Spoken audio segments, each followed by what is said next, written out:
चला आज आपण इन्स्टंट घावणं कसे बनवायचे ते बघूयात.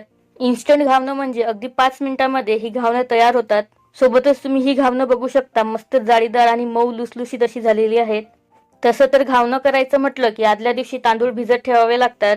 तांदूळ भिजल्यानंतर मिक्सरला वाटून घ्यावे लागतात आणि या प्रोसेसला खूप जास्त वेळ लागतो. कधी कधी तर तांदूळ भिजत घालायला विसरून सुद्धा जातो. तर अशा वेळेस तुम्ही ही इन्स्टंट घावणं नक्कीच बनवू शकता. ही घावणं बनवण्यासाठी तुम्हाला तांदूळ भिजत घालायची गरज नाही आणि मिक्सरला तर तांदूळ अजिबात वाटायची गरज नाही. फक्त 5 मिनिटांमध्ये ही मस्त जाळीदार, मऊ लुसलुशीत आणि पांढरी शुभ्र घावणं आपली बनवून तयार होतात. या घावणांसोबत खाण्यासाठी मस्त अशी चटकदार चमचमीत चटणी सुद्धा मी दाखवलेली आहे, ती सुद्धा गॅसचा अजिबात वापर न करता. ही घावणं आणि चटणी बनवण्यासाठी तुम्हाला जास्तीत जास्त 10 मिनिट लागू शकतात, यापेक्षा जास्त नाही. ही घावणं करण्यासाठी कुठलीही पूर्वतयारी करावी लागत नाही. त्यामुळे तुम्हाला सकाळी उठायला उशीर जरी झाला तरी अशा वेळेस तुम्ही हा नाश्ता